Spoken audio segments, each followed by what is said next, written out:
SWPCE 602, Professional Ethics and Accountability. So, to begin, let us understand what social work is all about. And I like my class to be an interactive one. I know that we are made up of, we are all adults here, and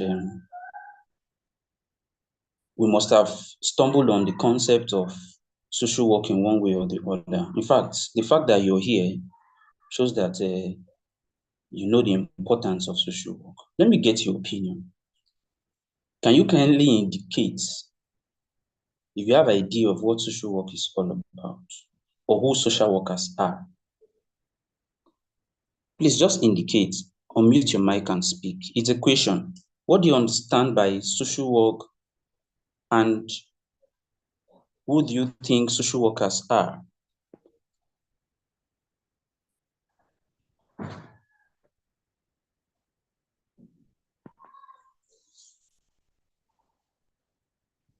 Please kindly indicate. It's a question. Are you with us? Can I be heard? Good morning, sir. Good morning. My name is Juliet. So Juliet, yes. Okay, Juliet, okay. Yeah. I'm just going to give a brief of what I know about social work. Okay. Generally, I understand social work as a profession that is aimed at helping families, individuals, and communities, not just to overcome their challenges, but also to improve their well-being. And normally they do this through advocating for them or through supporting them or helping them to access resources that are available to them. Basically, they speak up for those that cannot speak up for themselves. When you talk about vulnerable children or population generally, elderly people. So basically, social work is a profession that is there to help people improve their living conditions, their well-being. So basically. Beautiful. Okay, I can see the hand of Ayomide. Please unmute and speak. Okay, all right. Good morning, sir. Good morning. Yes, sir. So, a social worker is a trained professional that helps family, community, and individuals to improve their well-being and also adjust and cope with challenges in their lives. And we have social workers almost in everywhere: hospitals, schools, government agencies, NGOs, correctional facilities, and community centers. So that is what a social worker is. Beautiful. One of the high points I want to take from your definition is the word you use, trained. I appreciate that because everybody can claim to be a social worker. And you also rightly made mention of the fact that social workers are virtually everywhere. What about Lovely? I saw a hand and the hand has disappeared. Lovely, is it Lovely? Yes. Oh. Okay, please say something. She has already defined it. The social work is a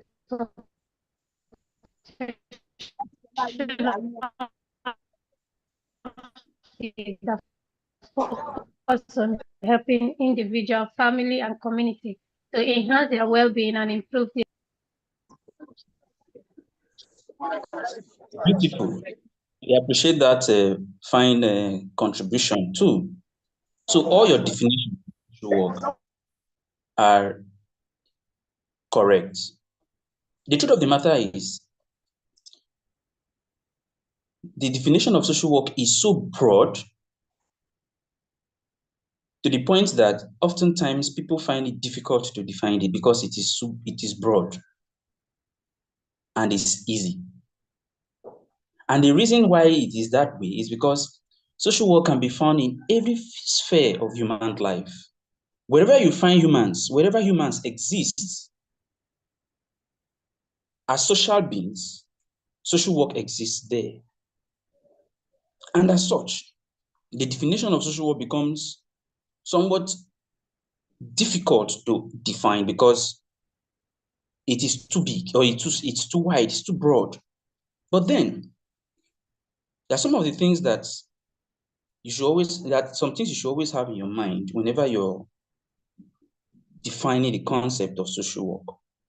And one of those things are one, the fact that social workers are trained professionals. Two, social work is an institutionalized practice. Three, social work is scientific. So just have those three things.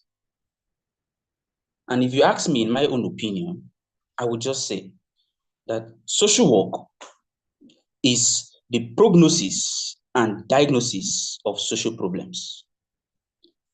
Prognosis and diagnosis of social problems. So who are social workers? Social workers are professionals that are trained specifically in social work disciplines to build partnership among other professionals working within the field of psychosocial intervention. Oh, sorry, you are fast. You're very fast. Okay. That reminds me, I sent the material, I think, a few minutes to this class. The material is there. Please do well to download it and read on your own. Sir, please, where did you send the material to? To your WhatsApp platform. Okay, I'll check. I didn't see it before, but I'll check. Okay, all right. So I said social workers are professionals that are trained specifically.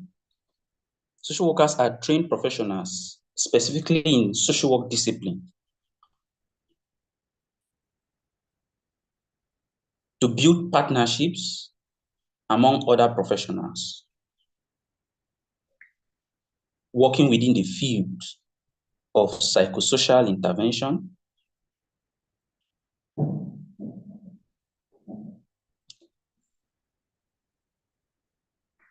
caregivers, and families. So you see that the social work professional or social workers do not work in isolation. And that is why it is easy for most of you to be here. Because what you studied, it's a kind of related or allied discipline related to social work. So we collaborate with and partner with other fields of discipline, like psychology, like sociology, like economics, and even biology, to see how we can help address the impact of social problems and help individuals both at group, families, and community level to come back to their mainstream of social functioning. So by so doing, we collaborate with community with the goal of creating a supportive environment for clients or service users. By advocating for services, treatment, and models, as well as resources, and even pushing for the formation of social policies or changing an existing policies to address issues of poverty, unemployment, housing, social justice, and lots more. Now, I will explain further. Ideally, when it comes to policy formulation, social workers are expected to be on the forefront because we have the relationship, we have the contact of those at grassroots. We understand how their feelings because we relate with them. We are in a better position to inform and to drive home policies. So we don't just advocate for policies to be in place to address a particular problem. After those policies are in place, we try to see how we can push for the effectiveness of that policy. We drive home these policies. So while informing policies, by lobbying our national lawmakers, both at state level and even in local government level, to see how they can come up with policies to bring about social change, to address issues of poverty, employment, housing, and injustice. We also make sure we use these documents, these policies as a working document to drive home change. And this process is what is referred to as policy administration in social work.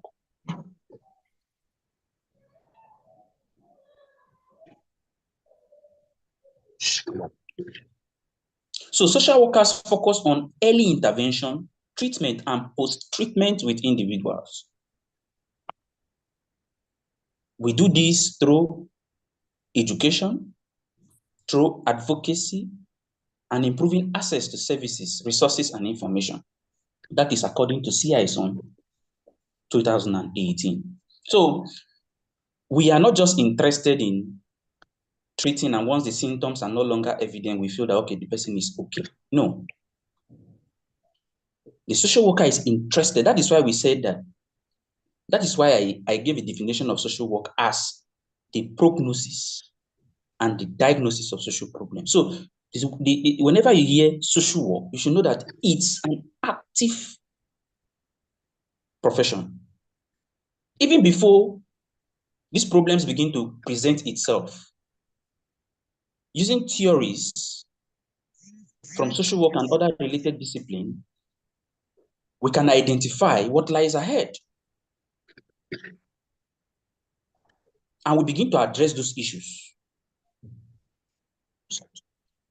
So can you look at a particular policy in place that is not effective, study those policies, and you begin to tell the government, okay, fine, these are the weaknesses or the weak points of these policies. This policy should be addressed. So and so idea introduced to address this particular problem, to address the problem correctly. Please, Ngeyai Wisdom, kindly mute your white mic.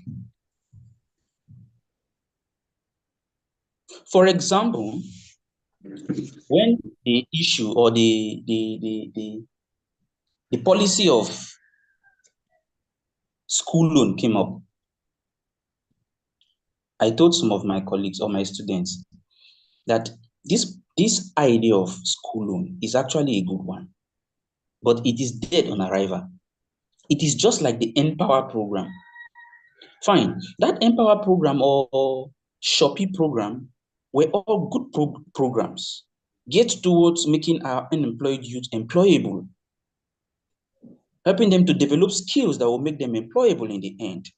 But then the problem lies in its inability to carry out what we refer to as means tests. A situation where people will be subjected to some scrutiny to identify who actually fall within the categories of beneficiaries or people that are supposed to benefit from this program, so that the program or those who will benefit would have access to the program. But like you all know, before even those who are unemployed, especially in rural areas, who access those programs, the quota had already been filled by people who had jobs. We heard of persons who were working in the ministries who also filled the form and benefited, thereby filling the gap or taking the space of those who were supposed to be beneficiaries, those who are unemployed. So there would have been a measure in place to checkmate those things. And that measure is referred to as means test. Same applies to the school loan. It's not just about saying, okay, fine, I am giving out school loan without measures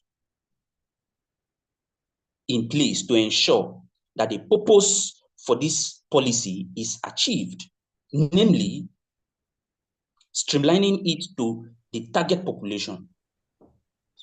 And in this case, we're talking about students from poor background. So you see that even before the policy dropped, or before the policy was effective, I could identify a problem with that policy. That is social work.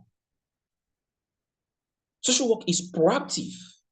We see problems ahead of time and try to see how we can address it by advocating, by educating, and by improving access to resources. Now, according to the International Federation of Social Workers and International Association of School of Social Work, it defines or refers to social work profession as that profession that facilitates social change and development, social cohesion and empowerment, and liberation of people, using the principle of social justice, human rights, collective responsibility, respect for diversities as central to social work, using theories of social work practice, theories from social sciences, from humanities, from indigenous knowledges, to structure and address lives or people's challenges and enhance their well-being. So social workers do not work in isolation. Earlier on yesterday during the orientation, my senior colleague was busy telling us that there is a particular course in this program that we are not checking, we are not writing exams, we are not using exams to assess you. We are using seminar to assess you.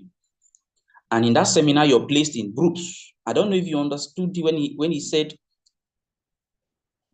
you in that arrangement, you'll be assessed on your abilities to work in groups. That is your ability to be a team player, your leadership skill as a leader of that group, your followership skill would also be assessed. So that arrangement was deliberate.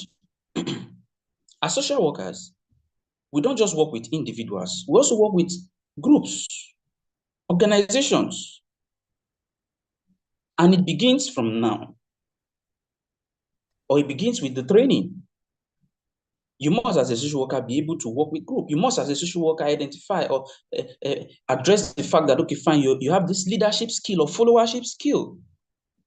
Of course, sometimes because in this part of the world, most persons are so greedy that we fail to understand that it requires a lot of skills to be a good follower. In fact, it requires a lot of skill to be a good follower than being a leader. And there are a lot of benefits that comes with being a good follower than being a bad leader. So we identify all these things and try to see how we can use skills or the techniques in social work to censor these areas of people's life and improve their well-being. As a profession, social work does not operate anyhow. The social work profession is bounded by some principles that is referred to professional ethics and accountability, hence this course. So because you're a social worker does not mean you practice without bounds. Because you heard of the fact that social work exists in every sphere of human life, and you feel that you can practice without limitation. No. There are some set of professional ethics, ethical codes that guides the profession. There are some set of accountability skills or accountability that you must observe. Now, the reason for this is not just to protect yourself from malpractice suits. It's not just to protect yourself from legal liabilities, but also to uphold the image of this dear profession, the social work profession. Now, it is important for social workers to follow these professional ethics because You're dealing with humans. And at the same time, you're not just relating with your clients, you're also relating with other professionals that are contributing to helping your clients.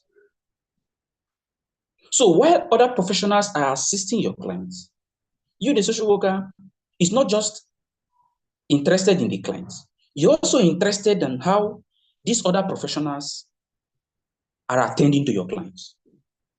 So while paying attention to your client, you're also paying attention to the professionals who are working with your clients. So you must have the ability to take that leadership role. You must have the ability to take that followership role. You must have the ability to understand the ethical codes of the profession and follow them accordingly if you must succeed. So social work professional ethics and accountability refers to the ethical and legal responsibility that social workers have to ensure they adhere to the professional standards and guidelines while carrying out their profession or their practice. So it involves being answerable to one's action, decisions, and responsibilities within the scope of social work practice.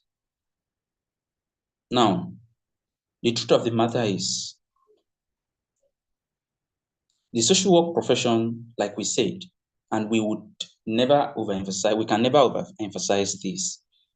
Social work cannot exist in a vacuum, in isolation. We work with an existing structure. Let's take, for example, the government have an existing structure to address issues of abandoned children in the society or almost in every state. And because you're a social worker, you feel that, okay, fine, you happen to find an abandoned child on the streets, and you feel because you have the capacity, you're rich, you have everything at home to take care of that child. You feel, okay, fine, after I'm a social worker, I know what to do. You just take that child to your house.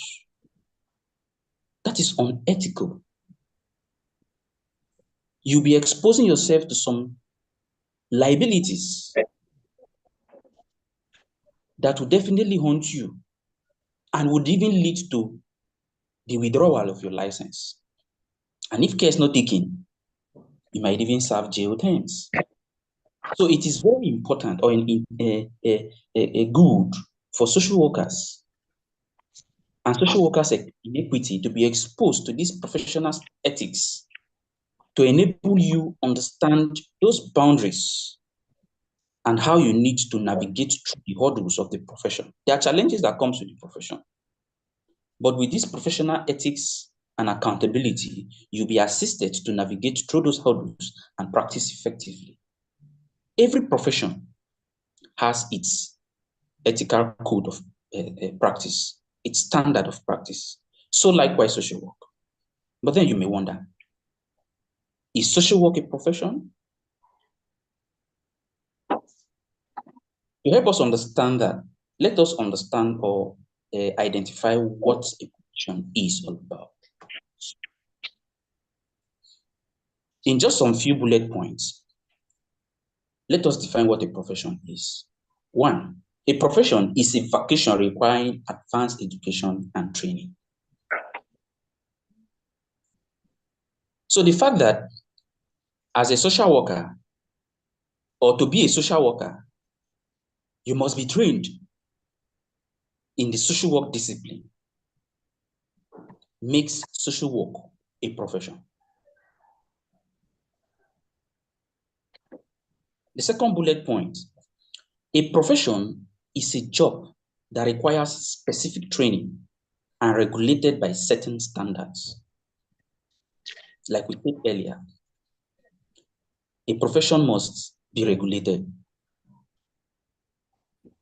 So for that discipline to be fed or considered to be a profession, it requires training.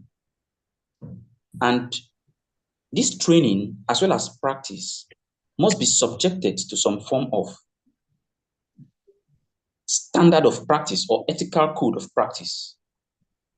And in social work profession, it is not different. We have those standards, those code of ethics that guides the profession.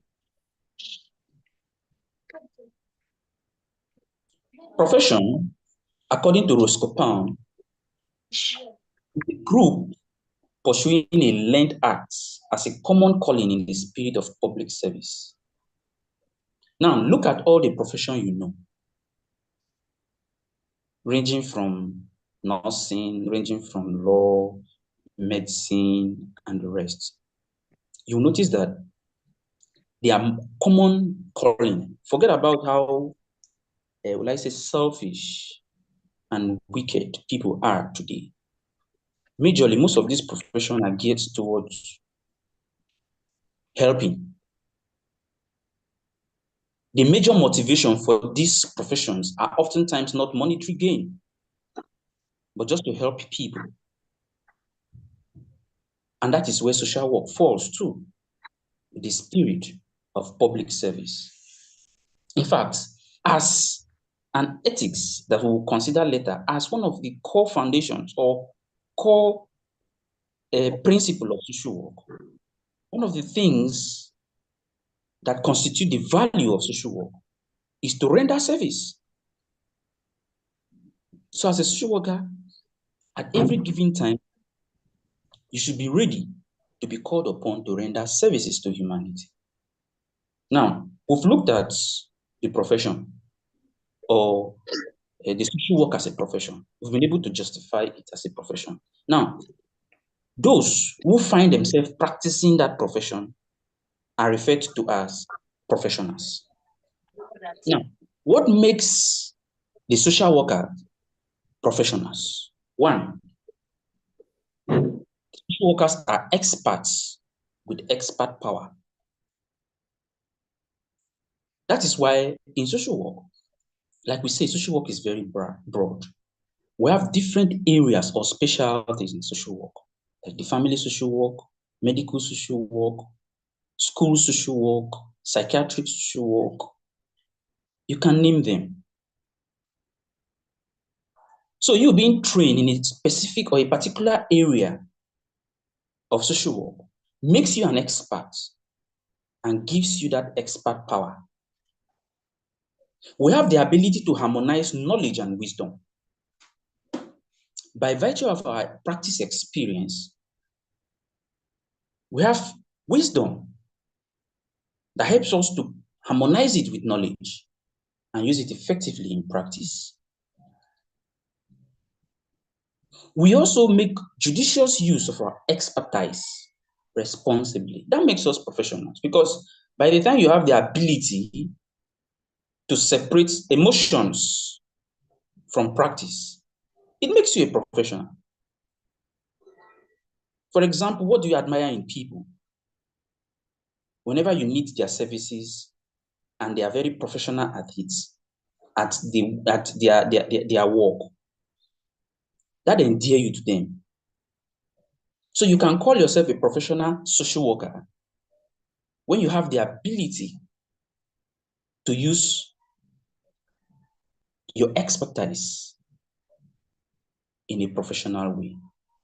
Now, this behoves on us the importance of not just saying, okay, fine, I am a social worker and I have the abilities or I'm a professional. No. Ask yourself, am I professional in my practice?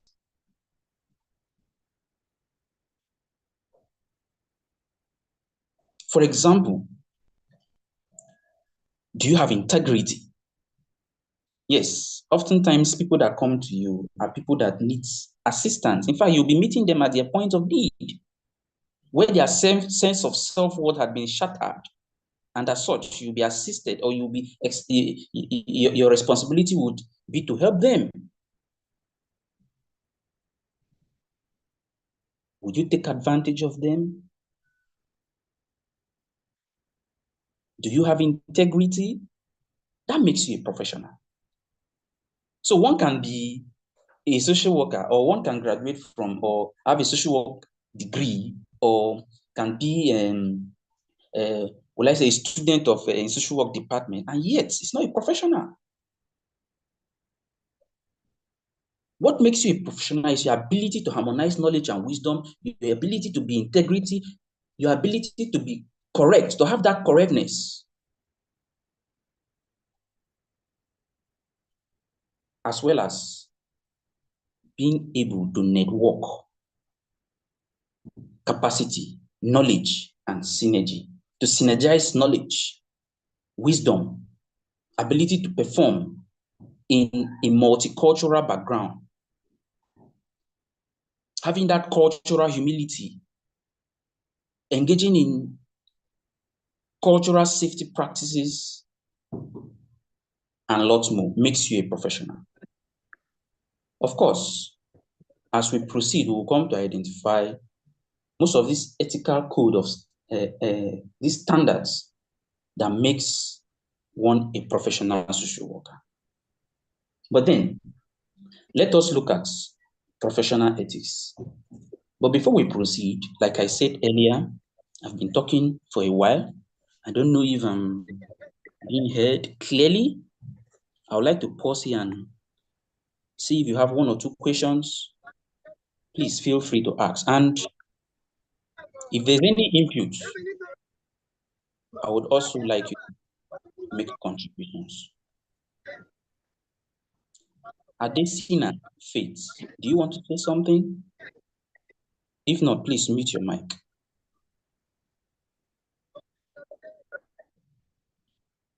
Thank you. So any questions so far? Yes, sir. Okay. Sir, please, this ethical code that guide the professions, I didn't understand it well. Okay. Yeah. Can you know who is talking? Is Mrs. Emene Claret. Okay. You said, what did you say, please? Ethical codes that guide the professions. I didn't get it well.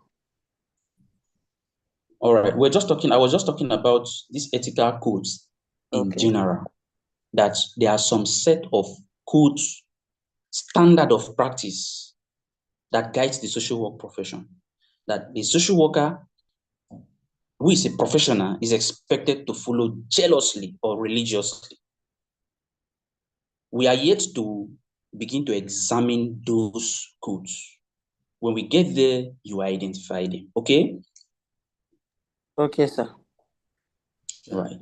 Good morning, sir. Good morning. Yeah, my name is Oladimeji. Okay, welcome. Yeah, thank you, sir. While you were defining social work and a social worker, you made mention of two international organizations or associations. You made mention of International Federation of Social Workers, IFSW, and also International Association of Schools of Social Work. My question is, as a member of a chartered as a chartered social work of Nigeria, do we have any affiliation with any of this international body? Of course. Of course. But it depends on your level of practice. For example, apart from Institute of Social Work in Nigeria, we also have other associations or body in Nigeria. We have the Association of Medical Social Workers of Nigeria. We also have NASO. We also have Association of Social Work Educators of Nigeria. So it depends on your area of practice or expertise that will determine your partnership or your affiliation with this body. For example, if you're not a lecturer in social work departments, or you're not a lecturer of social work, you have nothing to do with the body that concerns or that has to do with social work educators of Nigeria. I don't know if you get the point. I understand you, Hello? sir. Yeah, I got your point, sir. So it depends on what you're doing. But then, as a social worker, as a professional, if you want to be part of the activities of the International Federation of Social Workers, it's just to identify with them, follow through their registration process, and even without being a member, if you're carrying out a program and you understand that, okay, fine, they're in a position, or this body is in a position to address a particular problem you're handling, you can call their attention and they will be at your service. One of the things we do as social workers, one of the things that even make you a professional and a good professional at that is your ability to collaborate. So even within the profession, you must have the ability to collaborate between you and your colleagues, between two or more professional bodies, bringing them together to see how you can come together and address a particular problem. There is an affiliation. There is a nexus. I don't know if that addresses your question. Yes, I'm fine, sir. Okay. Thank you, NX. sir. Hey, good evening from here, everybody. Dr. Atere in particular, thank you very much for this lecture. I've taken time to listen to all you are saying about this profession, which is exactly very, very true. That is what we do here.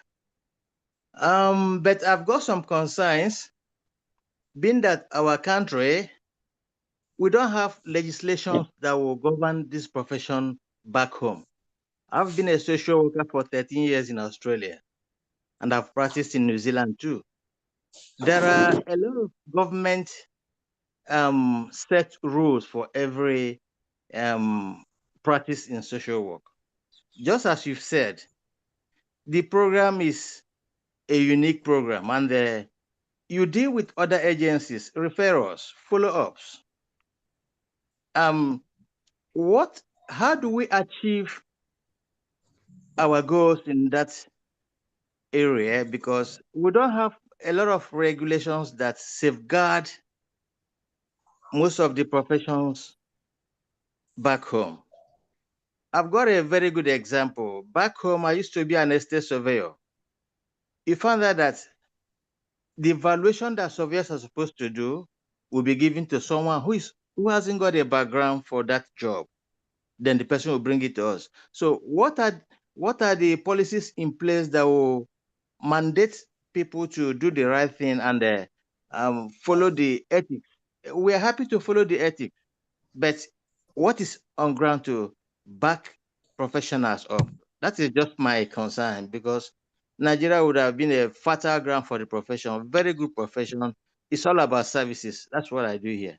So I would like you, sir, to look into that direction, the professional body to look into that direction of the law backing up the actions they will implement during any provision of services they will render to the society.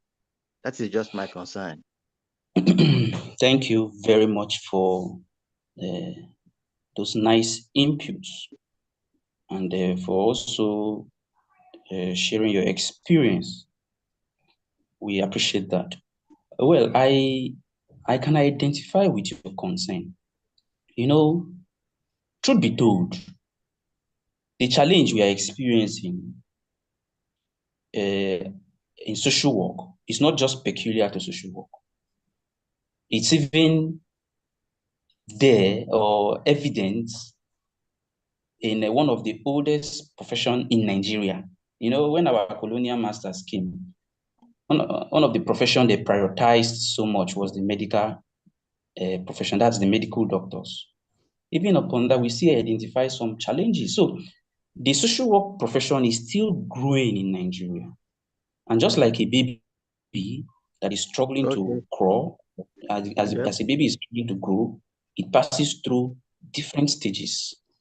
The baby sometimes struggle to crawl by crawling on its belly, before he starts looking for something to hold and stand, before he starts looking for or trying to move one step. And that is the stage, or that is the phase we find ourselves in social work. But then, if you take a look at where we are now, the truth of the matter is we are not where we used to be, though we are not where we are supposed to be.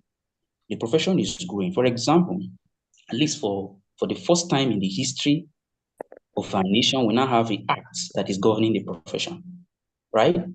And we now have a council, although the council is yet to be instituted. We now have a council that would also be geared toward regulating most of the activities of social work practice. But then, people must be taught on what social work is all about. People must be guided as to how they are expected to practice the social work profession. And that is where the Chartered Institute of Social Work falls in. Because even when you come up with the council and they are not trained social workers, the purpose for setting up that council in the first place will be defeated. So first, people must be trained before this body can now begin to oversee. And that is the need for this training. Secondly, for those that have been trained, or for some of you that are coming up, I used to advise, you see, the social work profession, especially in Nigeria, like you rightly say, is a very fertile ground. So you begin to look at how you can use your expertise to address a problem. I cited an example earlier from my own corner. I said, once a policy drops, or once the government begins to announce a particular policy, before it drops, I begin to see where those policies will have defects and how the government can improve on that policies. Now, if you're connected, maybe you have one or two persons at that level of lawmaking, you can also do what we refer to as legislative drafting and, will I say, legislative lobbying techniques to see how you can lobby and ensure that most of the concerns of the people at the grassroots are captured in most of these policies. But it is sad to say that oftentimes when the National Assembly calls for public hearing, you find few social workers there. So instead of looking at the government or on the government to address most of these issues, from your own humble corner, what and what can you do?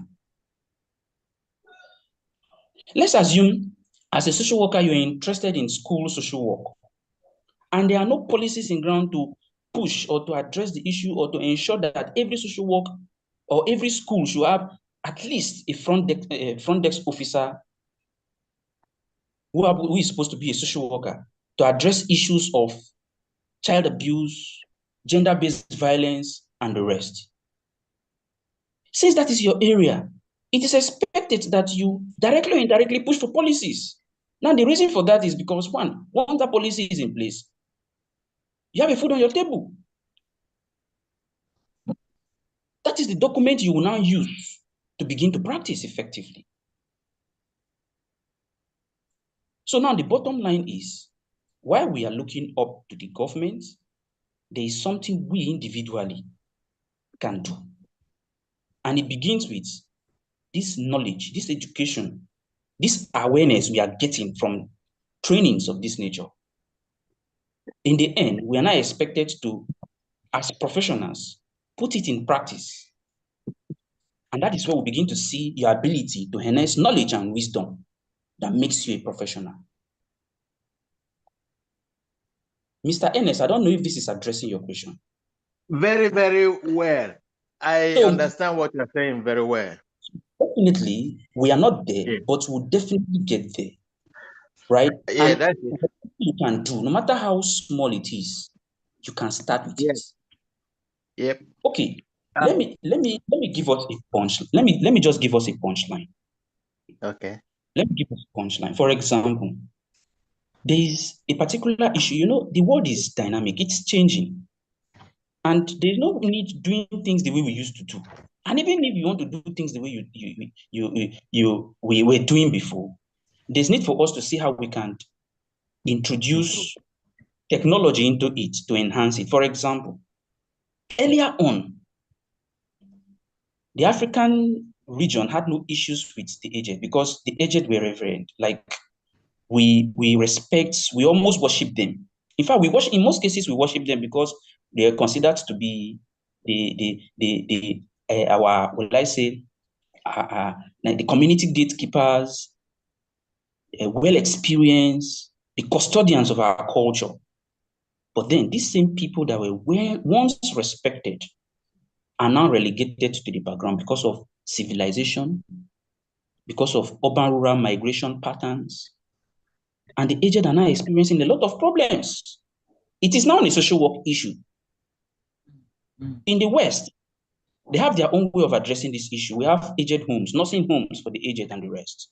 But then, it is not our culture. As a social worker, you should begin to think around how can we come up with a service delivery, a package to address the concern of the social work, the aged in Nigeria or in Africa. And sometimes, like the president of Nigeria today, studies accounting. He was a first class student of an accounting. He might know nothing or little or nothing about the aged. So it is you, the social workers, who knows these things, that will begin to do something. And probably it's by virtue of pushing that you can now help to open their eyes to these things and say, oh, this person is actually doing a good thing. And that is the advocacy. That is the education. So while we are waiting for these policies, there's a way we can also inform these policies and drive home those policies. There's something we can do at our own level to start up something. And from what we've started, we can now use it to advocate that, okay, fine, this is what we can do to address a particular issue. I don't know if that is clear, right? Yes, very, very clear. And thank you very much. Okay. Going forward, okay, while talking, I noticed the presence of Dr. Atere. So he is here with us. I don't know if he has one or two things to say. Dr. Atere. Okay. Yes, please. Good morning, everybody. Good morning, Dr. Atere. Yeah, well done. Yeah. Concerning the concerns that were raised, good morning, please. I believe my colleague had just done justice to that, but just to add a quick one, that the government will do what they have to do, then the established body must also do what they have to do, and ensuring that what the government has done take effect in the manner of execution of what has been signed into law. You know, Nigeria, we have so many laws, and concerning social work as well, we have 2 laws, which are by and large the same. My colleague mentioned, social worker Dina mentioned the issue of the Chartered Acts and the issue of the Council Act. The Chartered Act has its own council, which is in effect. And that is why you can have what you're having now. And you can have basically many other things that you are experiencing in social work in Nigeria as at the moment. Actually, the Chartered Institute has all the machineries to ensure that social work in Nigeria takes its proper place, and that we have started. You know, he mentioned that previously there was nothing like professional social work, and I also mentioned it yesterday. We only had social service desk officers, even though some people have gone to study social work in schools, but there is no professionalism to that effect to make them professional social work, because with that licensing, there cannot be regulation. and people cannot be taken serious, and people cannot hold on to the tenets of what professionalism is.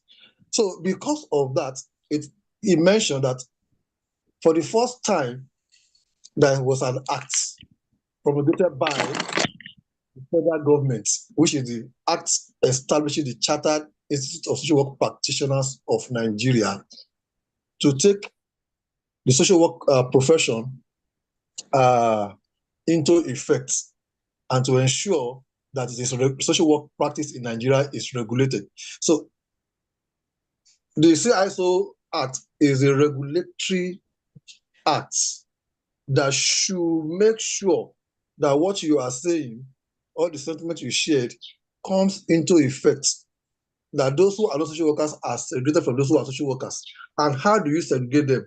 It is by this workshop and the aftermath of it, the licensing and the stamp and seal, that will ensure that we know those who are actually practicing social work, who are social work practitioners in Nigeria.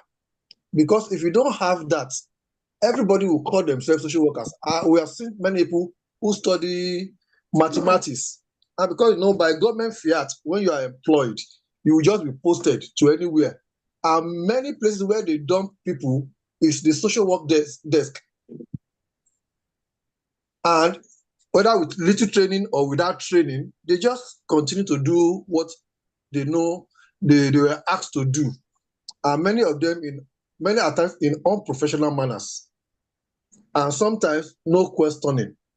So they do what they have to do with little training. They go for seminar, they go for workshop.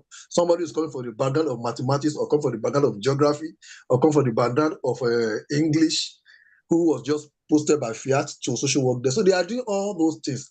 Can we count them as social workers? No. But they are the ones who have been maintaining it, who have been doing the service of social work. But now, since 2022, by the Act 25 of 2022, we begin to look into who social workers truly are. And that is why I mentioned yesterday, if you don't study social work or an allied discipline, you cannot get into this room. So that is the first part, so that we begin to keep our gates. Before, the gate was open, but now the gate is tight. We have closed the gates. So anyone coming from other backgrounds must, we tell them, go and do a PGD, a postgraduate diploma, if you like. After that, do your master's and PhD, yes. But if you have even social work qualification, at this gate, we check you by coming in through this workshop. So whether you have BSc, master's, or whatever, or PhD, you must come in through these gates into the social work practice. And after that, you become a member of the institute. So that is the first phase of enactment. The second phase is the training of those who are bringing in through these gates. Who are they? What manner of training do they receive while in school? So that is the next phase that we're going into. And by the time such are checkmated, we know what is being done in schools. And you know that social work is a practice profession. By and large, about 70, 80% practice. That is why our practicum is very, very important in social work. And that is why those who don't have social work background, when they do PGD, they will go and do practicum. And they learn more about the issue of social work. So about other things, a person who also practices, who has a license, is also checkmated by what we are teaching now in this course: ethics, values, and principles of social work. Because social work has standards. I believe, I don't want to go much, because what I'm about saying is what he will also be mentioning in subsequent lectures, or he may even get there at this time. So that is why we want everybody to know. And the fact that you pass exam, you have license, if you do anything, you can be sued to court, your license can be withdrawn. That is discipline. All these are in the act. Yesterday when we were talking, the act was posted to the wall of this platform. So let's take time to read that act. It's part of what is going to even form your exam. There are other ones we are going to set. We are going to be sending onto the platform for you to also read some other laws that have been promulgated by, that have been established by Nigeria. There are so many laws concerning social work, but this law that established the C-ISOWN is the one to regulate all. All those are subsumed, because once you become a member, whether you are working in medical, you are working in child care development, you are working in the industry, you are working in schools, the beginning point is here, where you are now. To say now that you can now work as a medical profession, then you can then go and join the association. They say you can work as a child care professional person, then you can go there and join the association. Because by the time you have your membership certificate and license, your area of specialization is indicated.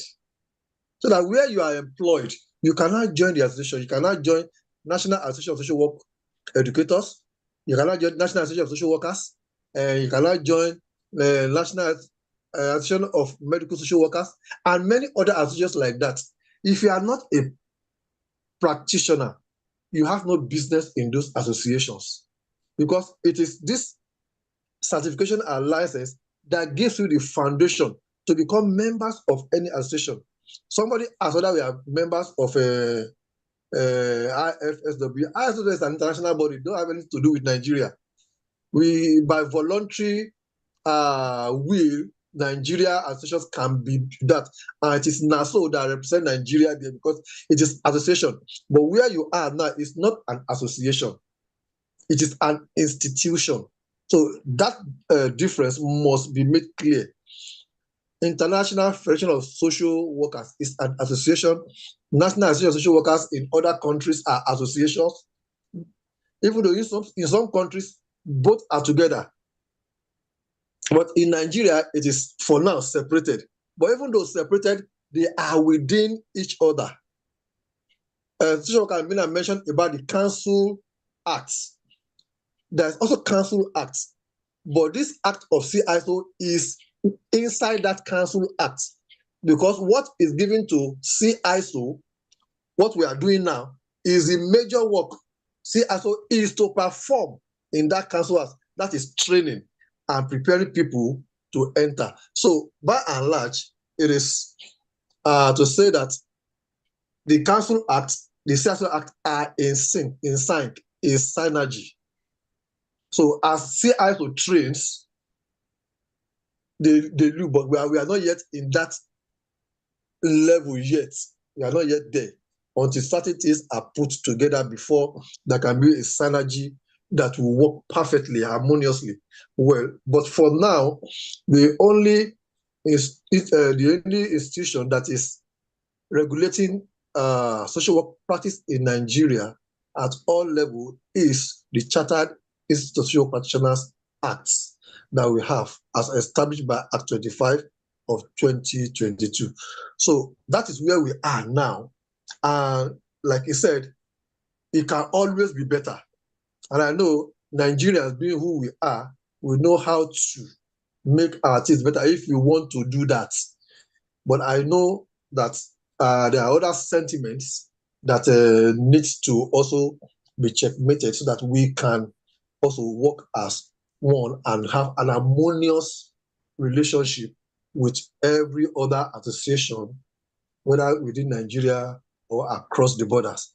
So that is just my few contribution. Thank you very much. Thank you, sir. Thank you, Dr. Atere, for those wonderful contributions.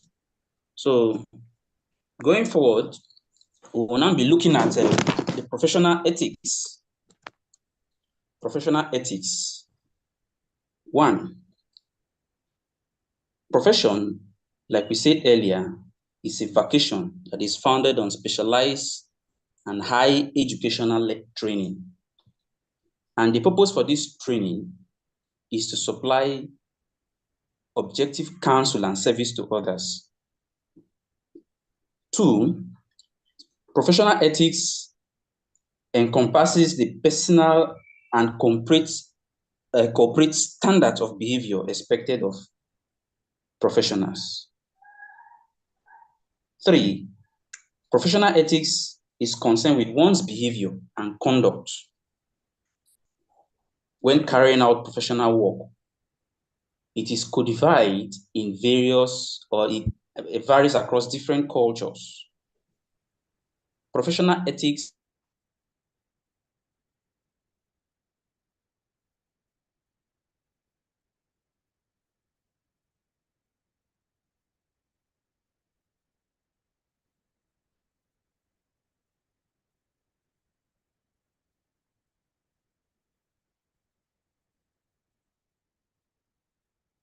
sorry.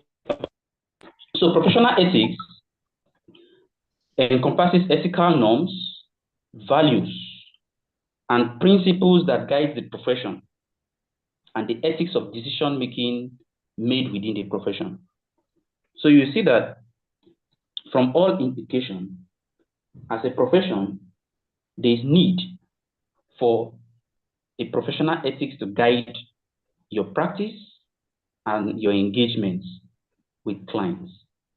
And the following are the basic principles and components of ethics: utility principle, rights principle, fairness principle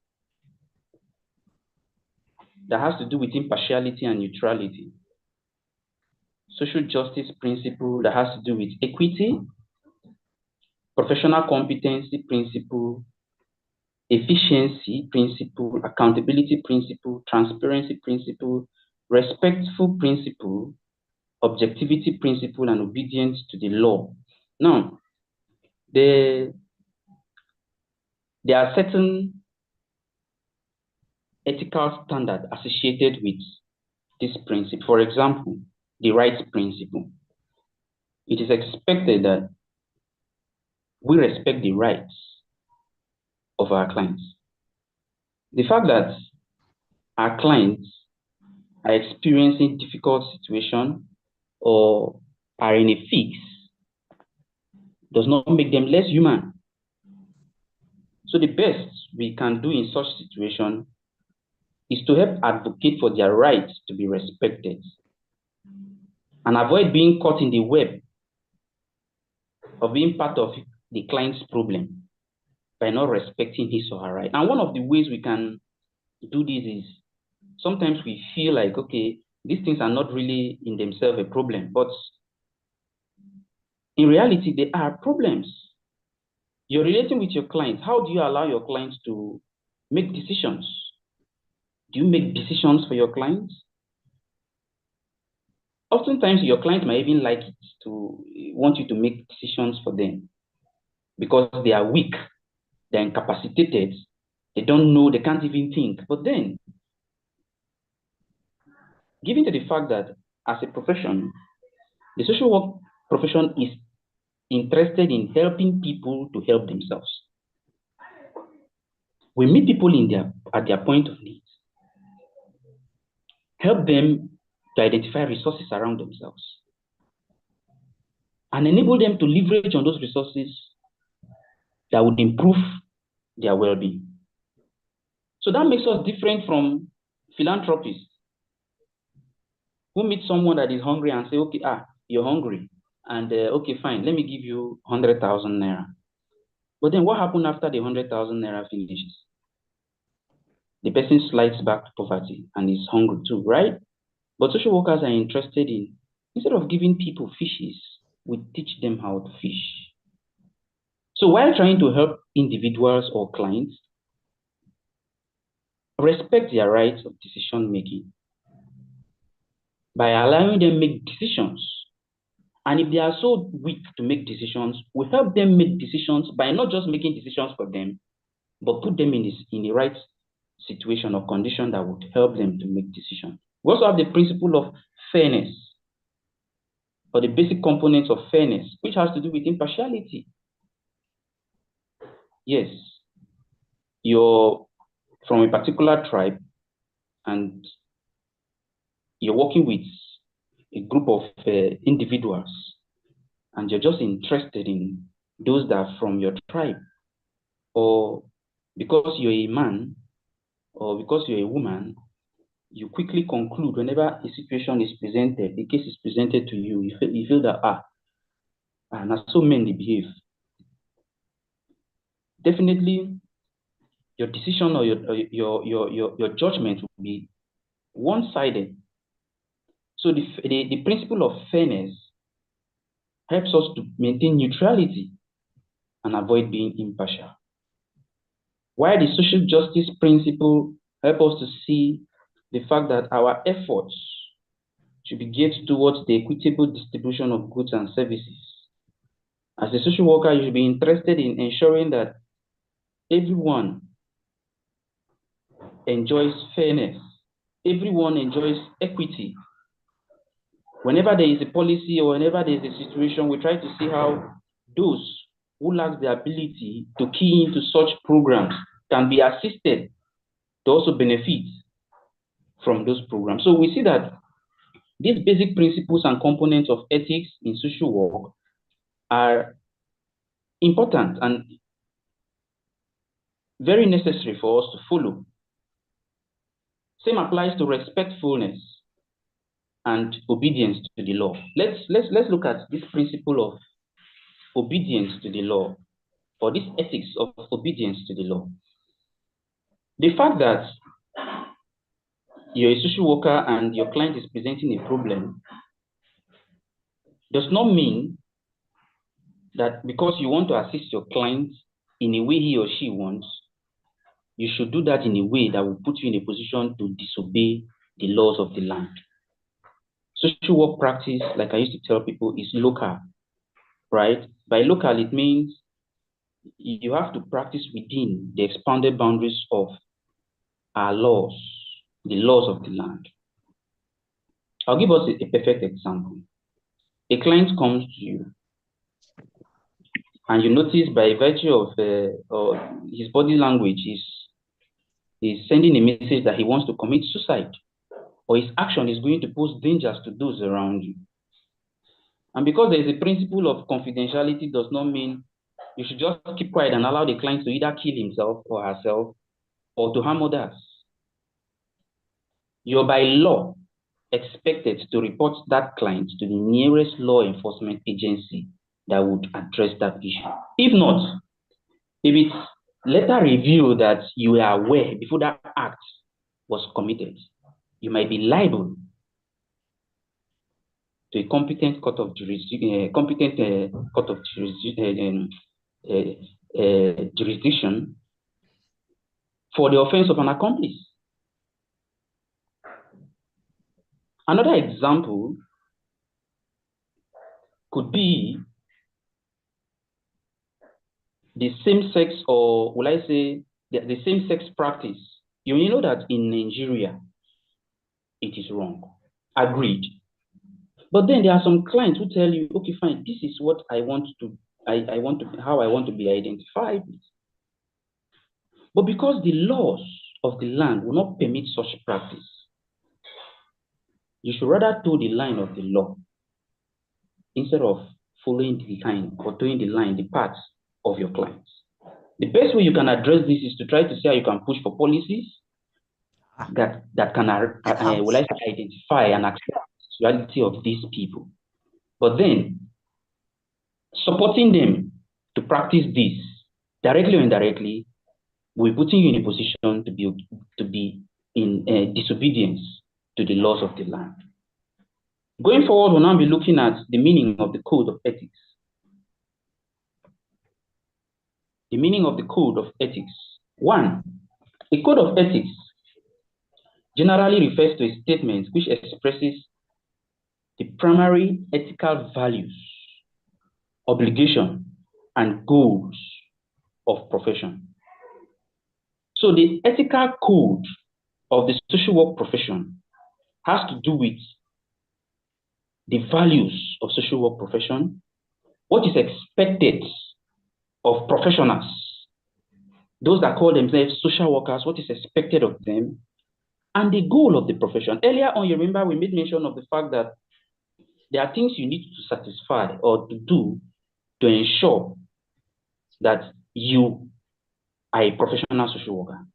And one of those things is to maintain integrity. And the reason for maintaining this integrity is not because you're trying to avoid what we refer to as malpractice suits or to avoid being liable to litigations, but because you're also upholding the principle of the profession and also the goal as well as the objectives of the social work profession, which will contribute in upholding the image and respect of this profession.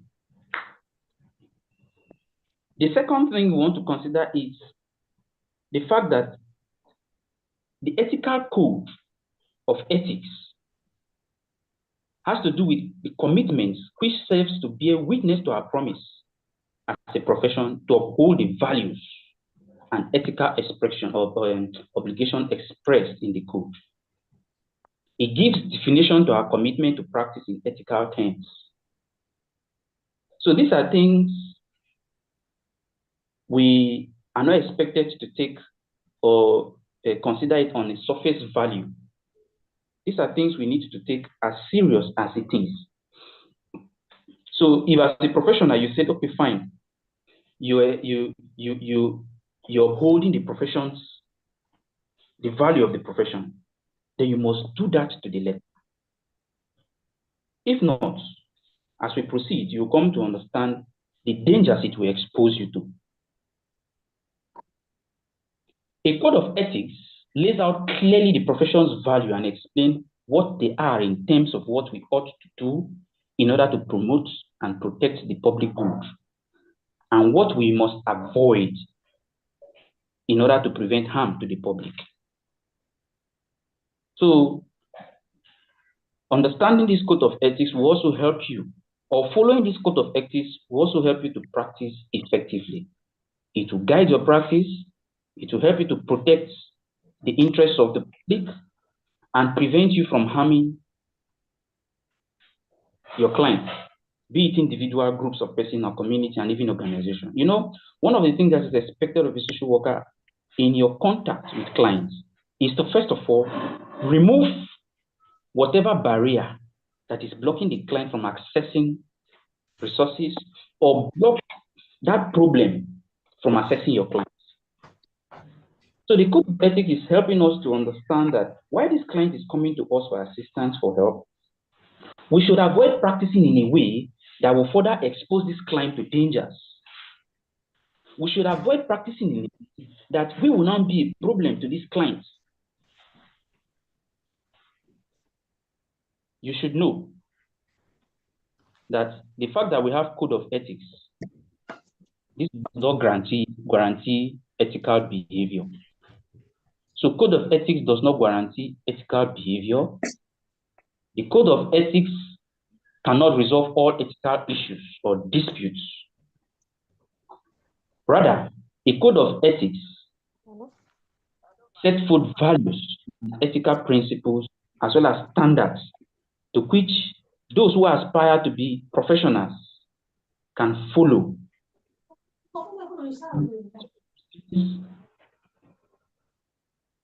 What they will be used, or what will be used to judge their actions.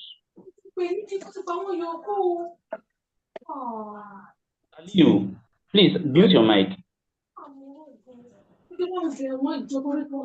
Please wait. Cannot guarantee ethical behavior. It behoves on the individual social workers to practice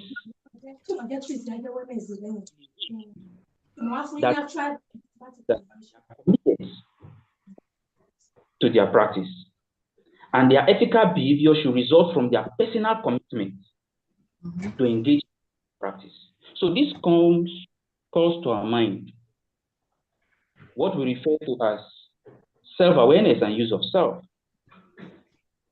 Are you just pushing to become a social worker because you know it's the in thing? What are some of the characteristics? What are some of your lifestyle that can make it difficult for you to become a social worker? Can you begin to see how you can tame that aspect of you to align yourself with the objectives as well as the code of social work practice? Yes, it is expected that your behavior In your behavior, we should see evidence of commitment and willingness to engage in ethical practice. You're not a social worker if you decide to practice the way you like.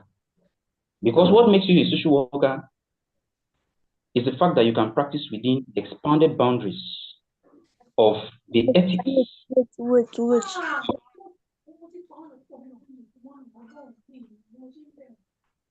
Now, why is there even need? Wait. Saliu, can you kindly mute your mic, please? Miss Praise, mute your mic, please. Sorry, facilitator, can you mute her? I'm not sure she's by her phone or someone. There's a child there. You can mute her from your side.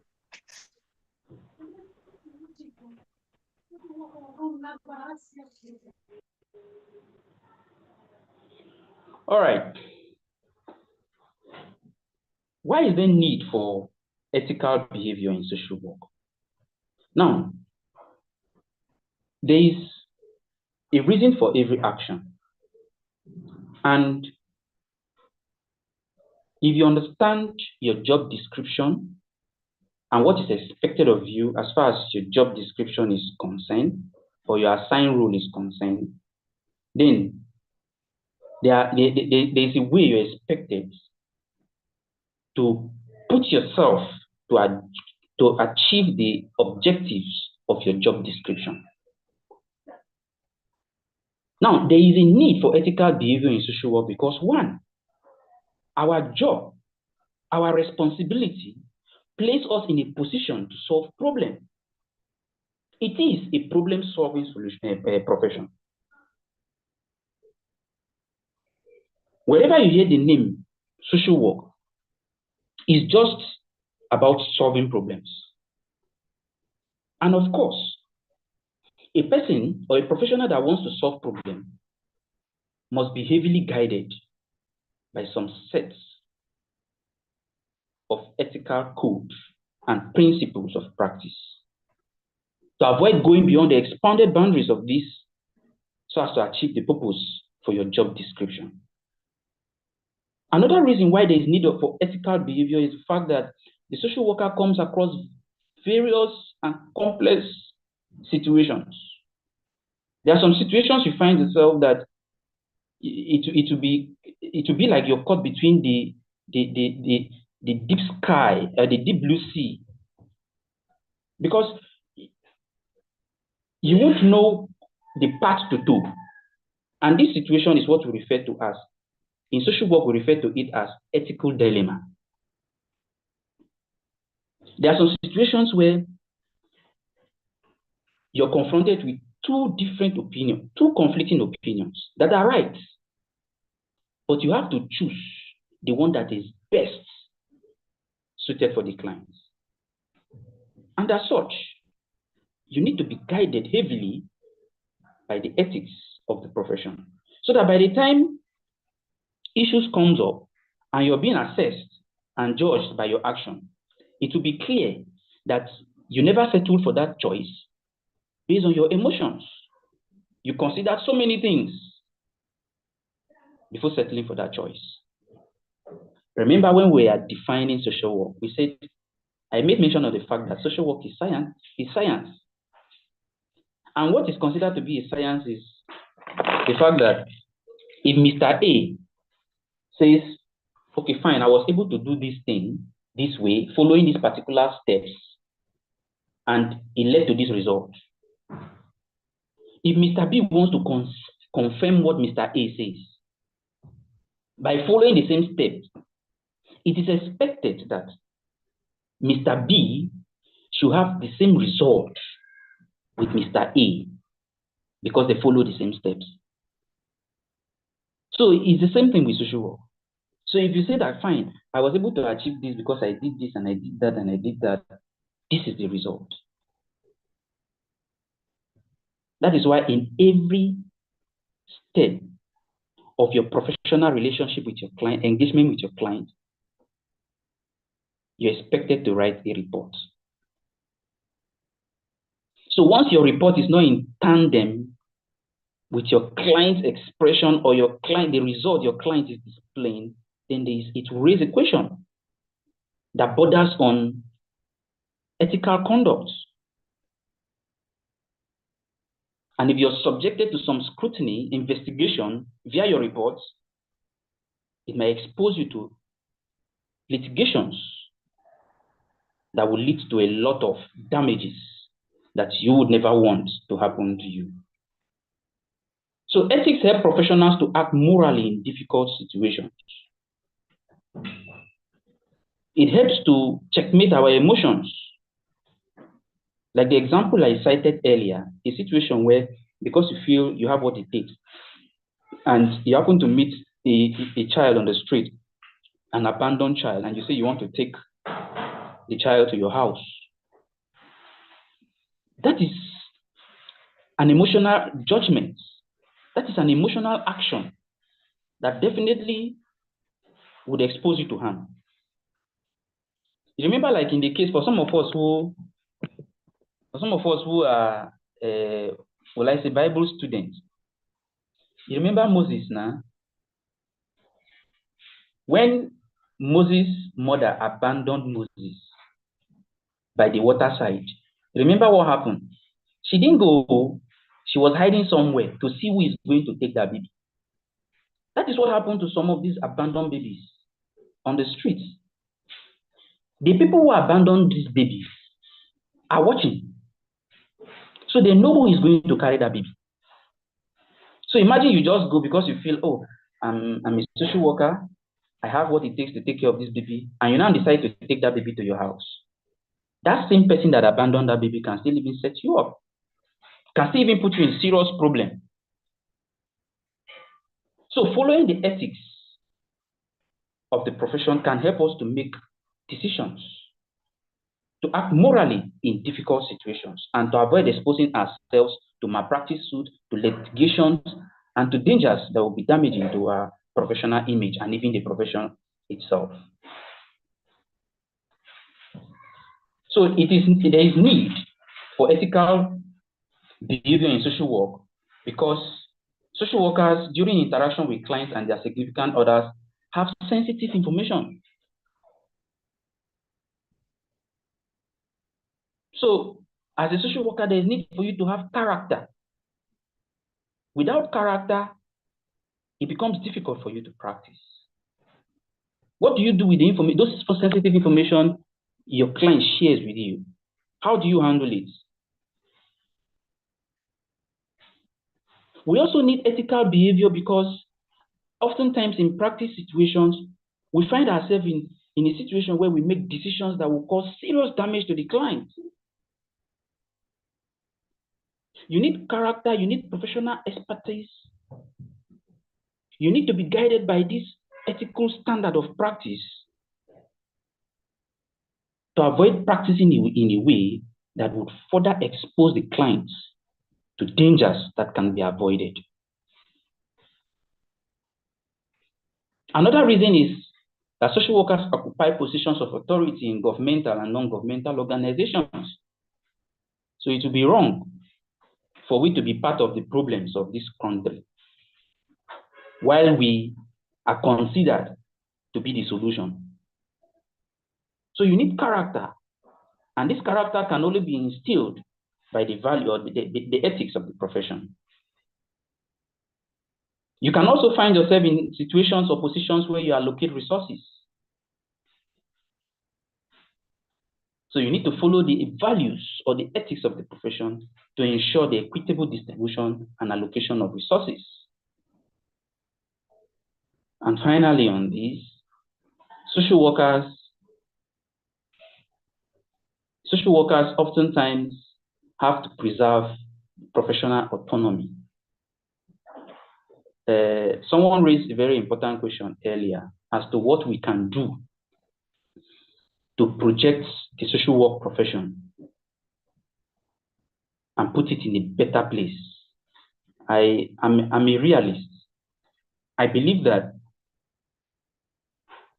for the social work profession to come up, to assume its rightful position, we all have a role to play. You can imagine a situation where you are assigned a client to assist this client. But because you lack character, you're not taking advantage of this client. When they are interpreting your action tomorrow, it won't be so and so person did this. The question will now be, or the issue will now be, there is one social worker that did this. So you see why there is need for us to be guided, why there is need for us to have character. Because by so doing, you'll be preserving the autonomy of the profession. You'll be upholding the image of the profession. And that is why, if you're found wanting, the professional body will not waste time to withdraw its license, so that you'll be treated and disciplined as a non-professional, not as a professional, to protect the image of the profession. So I would like to open the floor and welcome questions based on what we've discussed.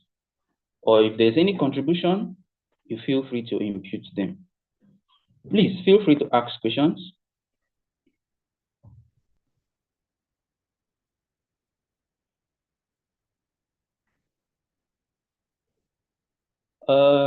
Please, I don't understand the message you drop. Anthony Mweze, trying to put an eye on the house rules.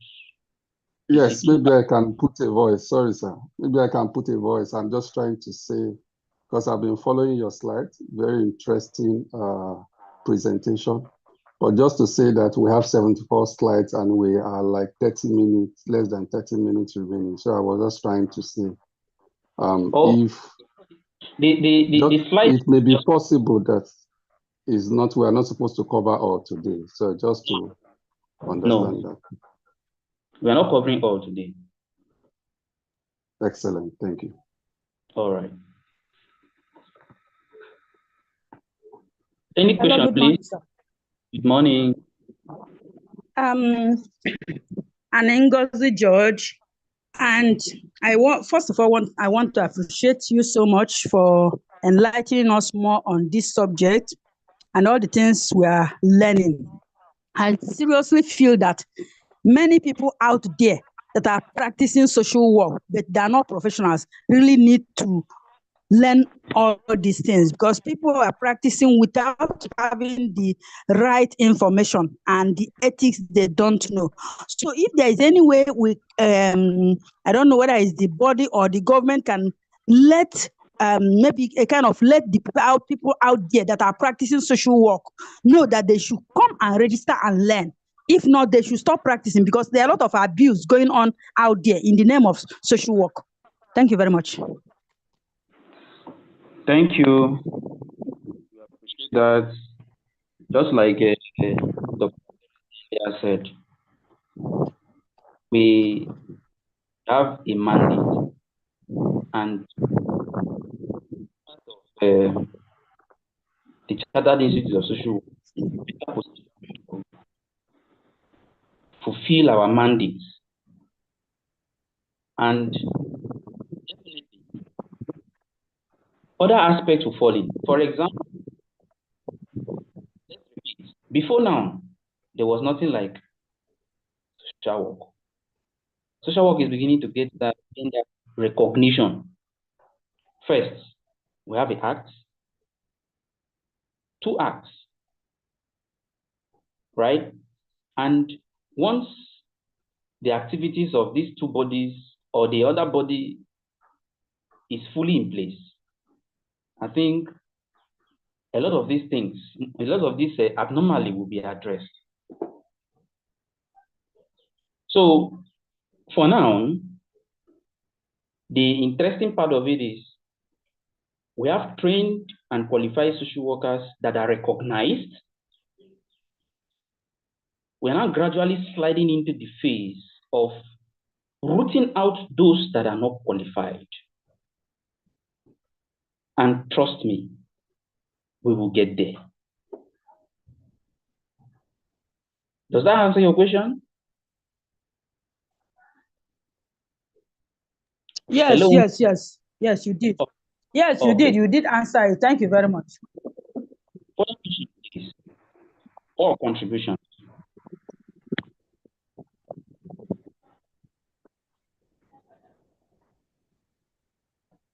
Okay.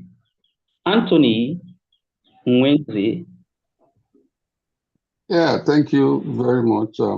Very interesting and enlightening, interesting presentation. I just wanted to look at it vis-a-vis our context. And if you look at the issues we have in Nigeria today, even where we have and the number of social workers. For example, let's look at the northeast of Nigeria, where we have armed conflict. And the need for social workers in that context is, the need is very high, but we don't have enough human resources. I know in part of the context, I have worked there for a very long time, and also different parts of Nigeria. We had to, because we require social workers who will do case management for children affected by those conflicts. We had to bring in what we call auxiliary caseworkers, those who can be trained to go to the field to do that work. I'm saying this to say we still have a whole lot to do. If you look at the number of universities in Nigeria who are offering social work, is really cannot meet the human resources. And I think it's a very good development that even in your definition, you have said something very important, that social work is not about that individual service that we all know. It's all about engaging the system, ensuring that instead of waiting for 1,000 children to require support or case management, for example, you go through the system that is making those children vulnerable.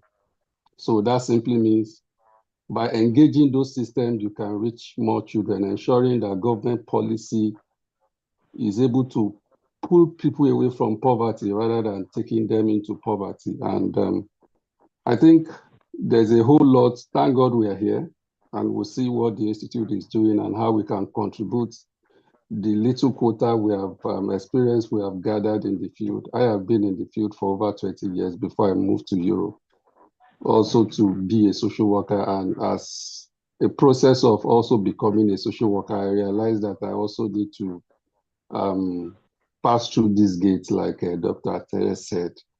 And I think this is a welcome development, and we can build synergy to see how we can accelerate the desire that we want. But I'm saying we may not be able to say now by force people must register. No, we need to see, because the human resource we cannot meet. How can we review the context and offer solution in line with the current problem we have? Thank you, and over. Thank you very much for that fine contribution. So you can do well to take down your exactly. Thank you for doing that. So we appreciate that your fine contribution. You see that when it comes to the manpower, it's not just by talking.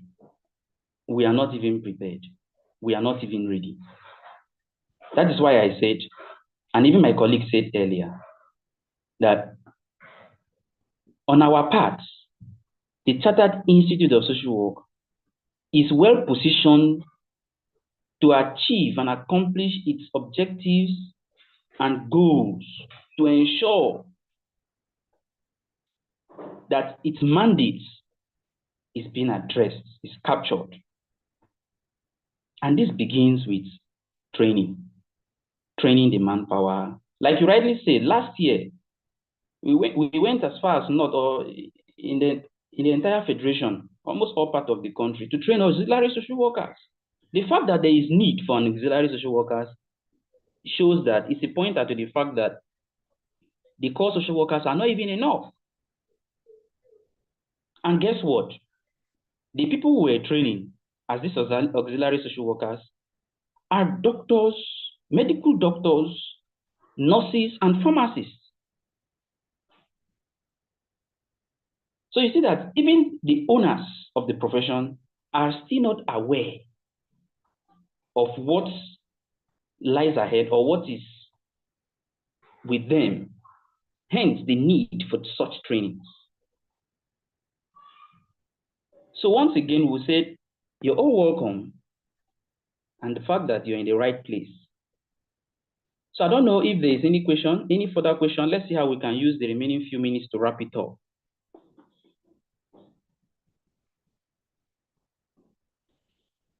Blessing, please speak.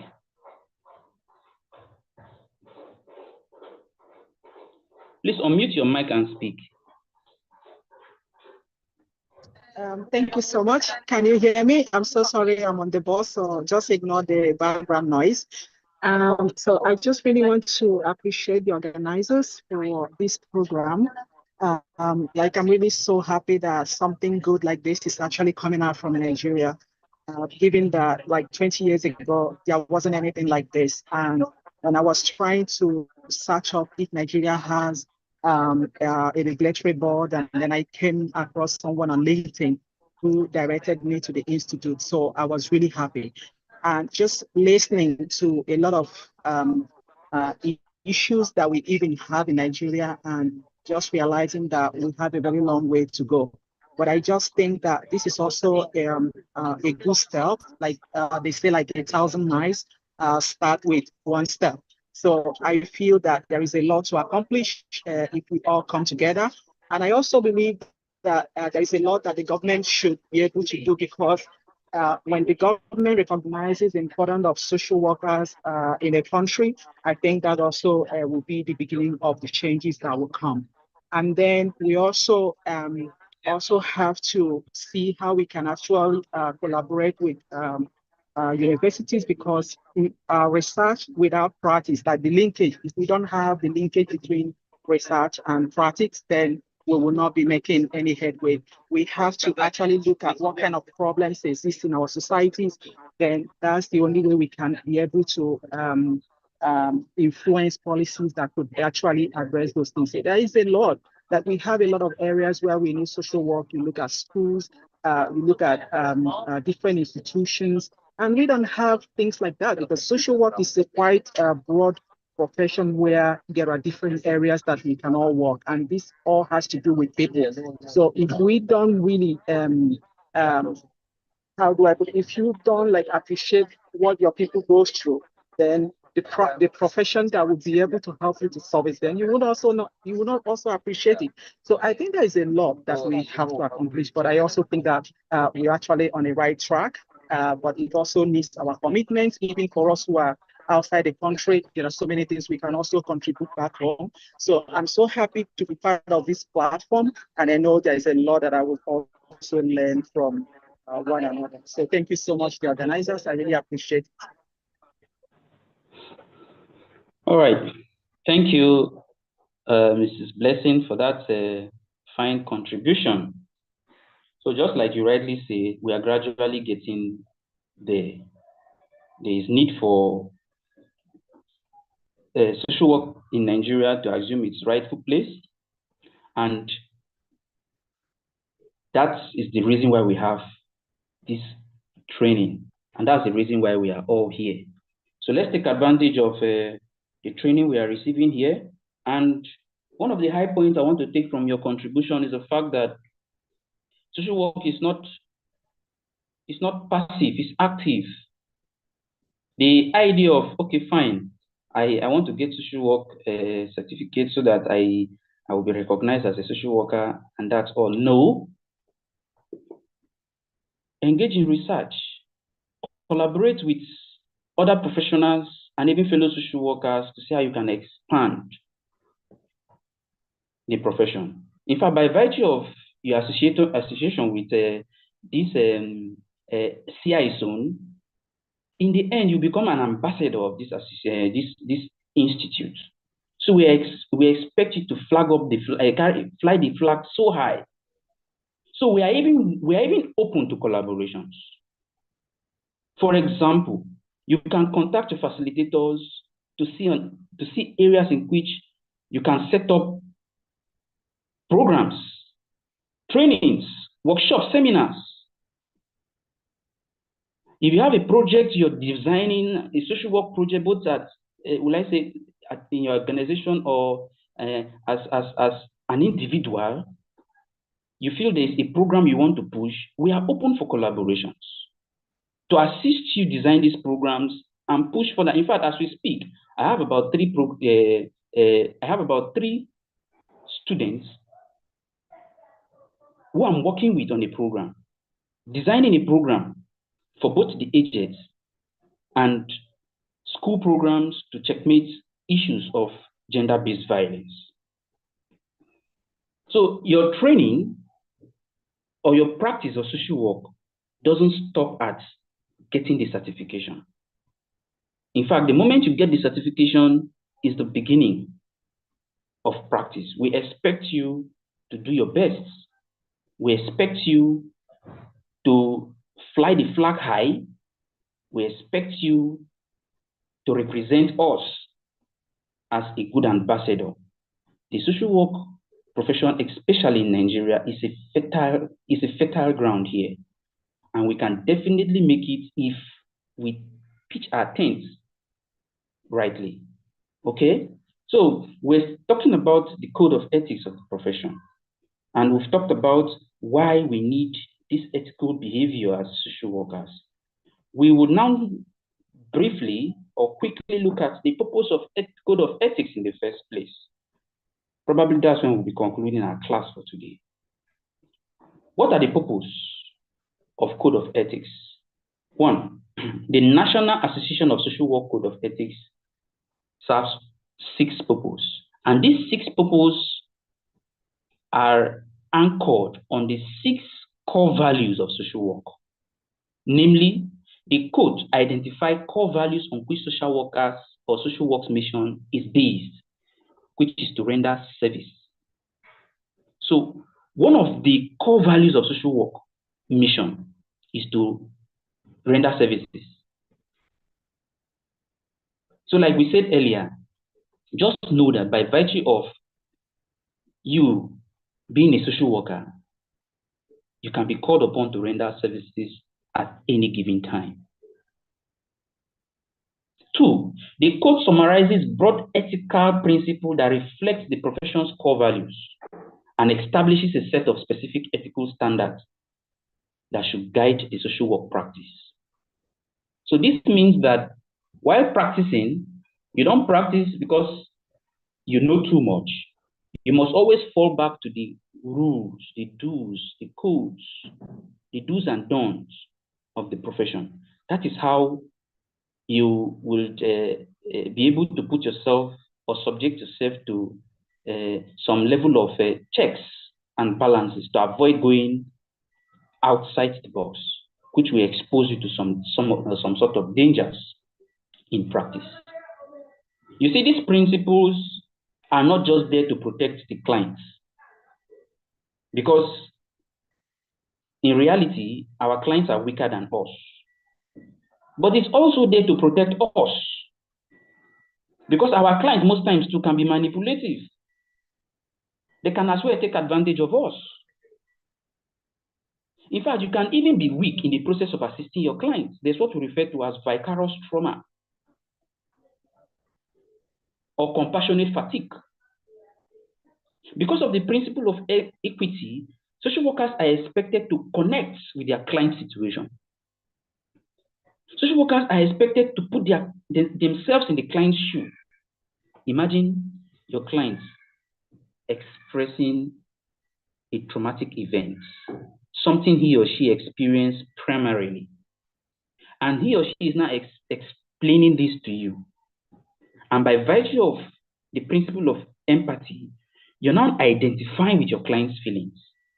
And you begin to feel like your client as if you were there in that situation. That is what we refer to as secondary trauma.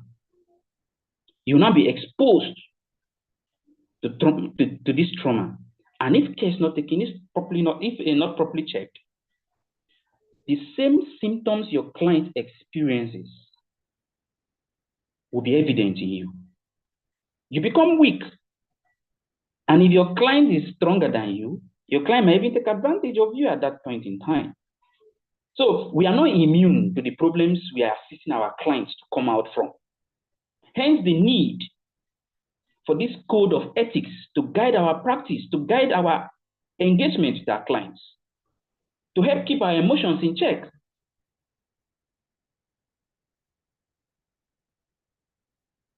The code is designed to help social workers identify relevant considerations when professional obligations, conflicts, or ethical uncertainties arises. Earlier on, we made mention of ethical dilemma, a situation where you're confronted with two conflicting opinions that are right. You have to choose one. So the code of ethics will help us to settle for the best option. And it will help us give explanation, a fair one at that, whenever the situation, or whenever it calls for an explanation. The code provides ethical standards to which the general public can hold the social work profession accountable. Yes, you know, one of the responsibilities of the social worker is to uphold the code or the image of the profession. So following this standard of practice or this ethical standard can help us to continue to place the social work profession in a higher esteem so that people can continue to trust us. We are talking about pushing for social work to have its rightful place in Nigeria. It will be wrong for we, the social workers, to engage in conducts that will further relegate the profession to the background. So it is good for us to follow the ethical codes, to practice in a way that will encourage people to identify with us, not just to become social workers, but to trust us enough with their problems that yes, when they come to us, their problems will be addressed. You know, it is true that apart from some of us who are outside the shores of Nigeria, most of us don't even understand or appreciate the place of social work. So maybe we need to be schooled to know that we are at the core as far as social development is concerned, as far as human capital development is concerned in every given nation. In fact, there was a day something happened and I was even talking to myself. I said, could it be that Nigeria, we are experiencing all this problem because we are not giving attention to those who are in need? The system is not structured in a way to care for the needs of those that lack the ability to provide for themselves, like the vulnerable children, the vagabonds, and lots more, the poor. And if you look at it, most times, these persons that are experiencing this problem is not because they are lazy in themselves. The society placed them in that situation. So could it be we are suffering because we are looking down on this set of persons? So we need social workers. And I like what most of the persons are doing on social media, although it is not, they are not doing it in a professional way, but they are beginning to see how social work can be practiced, or how social workers can leverage on technology to drive home their services, right? So we need to practice in a way that would uphold the image of the profession. We need to practice in a way that would protect us from exposing ourselves to danger, because we are not immune to the problems we are assisting our clients to come out from. We need to practice in a way that will avoid further exposing our clients to danger. And for us to succeed in doing all of this, we need to follow the ethical codes, the standards of social work practice. So finally on this, we will now be looking at the number 6, which has to do with the codes, articulating the standards that social work professional itself can use to assess whether social workers have engaged in an unethical conduct. So you see that apart from the code protecting us from dangers or being taken advantage of by our clients or exposing our clients to dangers, the code is what can be used to assess you. Whether you as an individual professional, have in one way or the other engaged in an unethical conduct. The code is what will be used to justify whether your license should be withdrawn or whether you've engaged in any malpractice suits. So to avoid all these, it is best or it is better for us to follow this code because the National Association of Social Work has formal procedures to adjudicate ethics filed against its members. So once there is for example, there is an abnormality somewhere in the course of your professional relationship with the client, and the client raises an issue, it is the code of conduct that will be used to judge. Let us give us an example so that we understand this point. Let's say you're working with, let me use a man. You're a social worker and you're working with this client that is a girl, a female. And you're trying to help the client address some relationship issues with her husband or maybe her boyfriend, her fiancé. And in the course of that professional relationship, you notice that the client begins to develop interest in you because of how you're handling the situation. Fine, granted, the social worker is expected to be careful, not to be overzealous. Because sometimes we might be overzealous to the point of beginning to give our clients our personal contacts, our home addresses, and even our social media handles for them to follow us. And because you want to be a very good social worker, you now invite the clients to come to your house at odd hours for interview.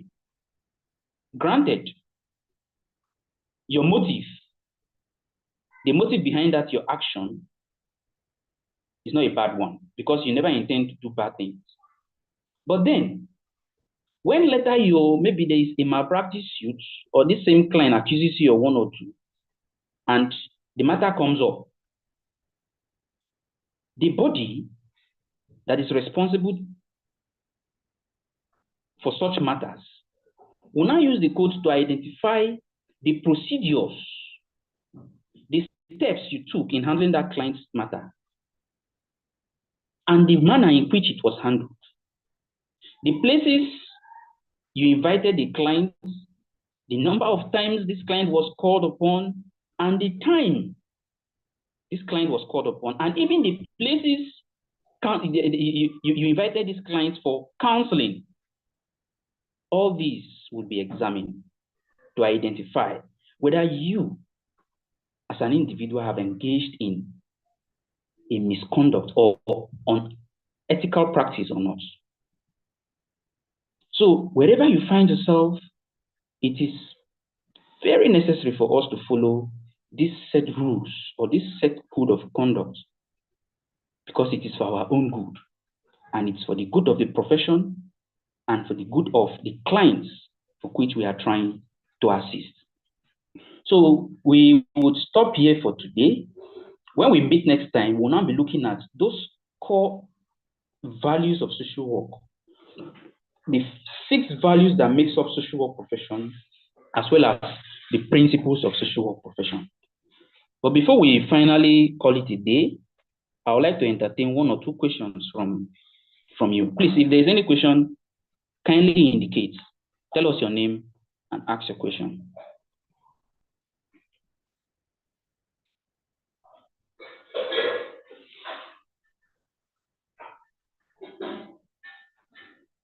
Okay. All right. Hello, In the absence, Mercy Praise. Okay, Mercy Praise, please speak. Yeah, while you were speaking, a thought was running in my mind, and I think I want to make a suggestion. My Okay. background is in law. I studied law at bachelor's level and at master's level. But I find myself working with NGOs that deal with domestic violence. And then because I'm being posted to where I work in University of Lagos, because I'm being posted in faculties, I deal mainly with students.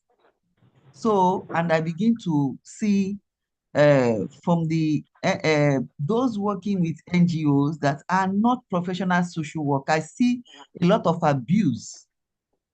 You know, the people came to help, they came there seeking for help, but the way they are handled are not just professional. While I worked for a while, and I just tell myself, no, I'm going to go study social work at master's level. So I went and studied social work at master's level.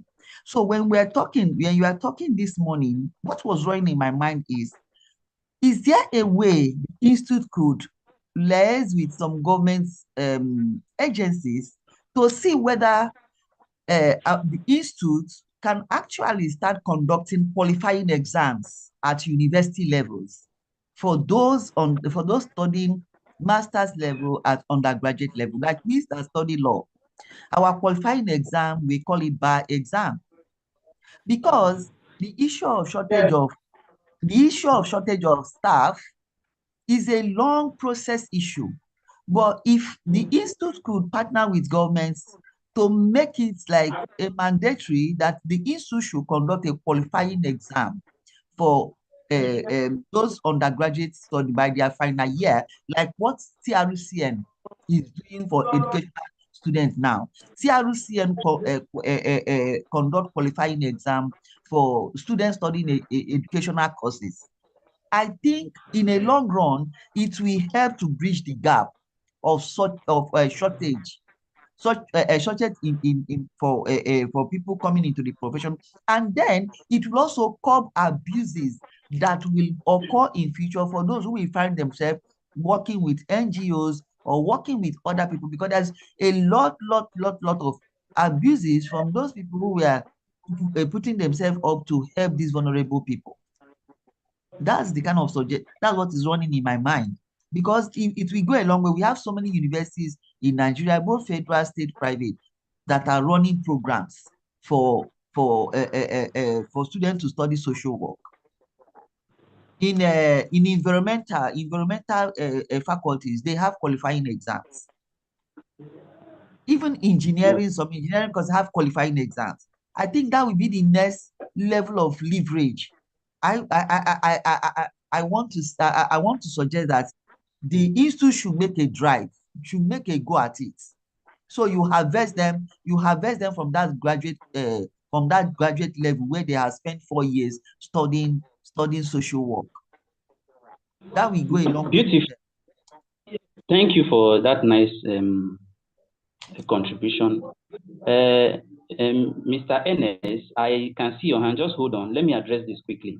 Mrs. Praise, sir, your points are valid, but it's not like that. What you're saying is not being done. In fact, as we speak, I am a lecturer in Federal University of Allied Health Sciences, Enugu, and the students in social work departments from year 2, year 3, they are exposed to some level of training that prepares them for licensing and certification in the end, apart from their BSc pursuit or program. And I think we are the same thing is said of University of, I think, Lagos State, LASU, exactly. The same is said of LASU. And we are trying to replicate the same. Okay, Dr. Okay, thank you, social worker Bina, for the beautiful lecture. I enjoyed it. And thank you, Mrs. Praise, for raising that sentiment. Like social worker Bina said, all you raise is already in existence. We have what is called the student membership scheme. Students at 200 level are made to undergo what we call intermediate professional examination. So once they pass that between 2 and 300 level, for some schools is 5 years program. For some schools is 4 years program. Like I know about the school social worker in Bina belongs to is a 5 years program. Some schools like LASU, like UNN, is a 4-year program, social work. So we encourage about 200 level. The first thing they do is to write their professional examination. They undergo this type of training, social work real certificate examination at IPE level. They have 4 courses to go through and be, no, 5 to go through and be examined. Once they pass that, they move at their final year to what you are doing now, final professional examination. So once they do that, some of them may even be in this class. Whether you are in your final year, you are a PGD student, master or PhD student, it is the same entry point at FIPE that you can become, that can go through these courses, and if you pass, you will be inducted and you have your license to practice right from ab initio. So that has been on. I know that in this class too, there are students of Ajuru University, River State. There are some students from University of Port Harcourt in this room. There are students from Lautech in this room. There are students from LASU in this room. So all that had been in place. And this had been going on for more than 5 years now. So just that some schools have not keyed into it. And like you said, it's stage by stage. When we started this examination route about 11 years ago, it was just professionals. We were not into schools. It was about 3 years ago that we started this school program, the student membership scheme. I know we have been to UNILAG, especially the Department of Adult Education. We are still having some issues with the social work department in UNILAG, but it's going to soon be addressed. So we are moving step by step.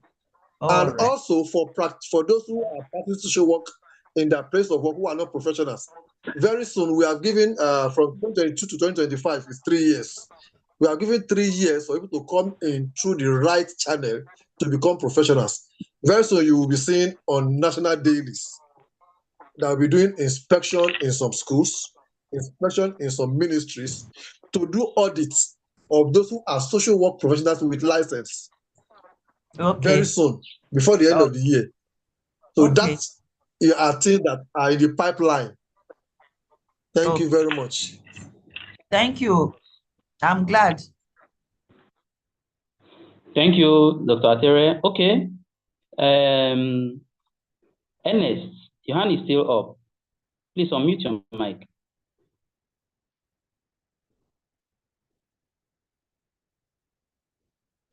Hello.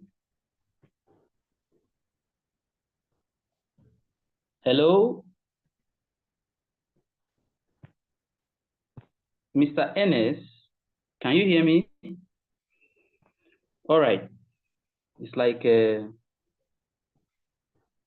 he's far from the phone. Can I ask my question in his place? I have a question, sorry. Okay, please ask. Okay, my question is, thank you for your presentation on ethics. My question is on issues relating to accountability, especially some of our colleagues who run orphanage homes. If you know, in Nigeria today, there is no accountability in terms of the number of children who are in orphanages. What most of the orphanages, what they do is to go and register with government, and that's all. They just register that they are doing this. They don't give government how they get the children. Government don't know the number of children in those facilities. Now, when it comes to social work principles and working with existing government and laws, what is the Institute doing to be able to align these two places so that Nigeria as a country will be able to have a database and will be able to support issues affecting children in the country? Thank you. I'm asking about accountability and gatekeeping system. Okay. There is a message here that just popped up. Mr. I don't know, sorry, what's that your name again? The person that just asked the question? Anthony. Okay, your question is very important and interesting one at that. But I will appeal that we put it in the parking lots, because there's a message that just popped up now that the time for this class, the allotted time for this class has elapsed. I also have a message from the chat box, a question from the chat box here, from Love D. How can a social worker deal with burnouts based on confidentiality? Please, I still want us to put that one too in a parking lot. So please, possibly when we are starting our next class, you can quickly remind me for us to start with these questions. I hope that is okay. Okay. Thank you. I'll keep my questions till then.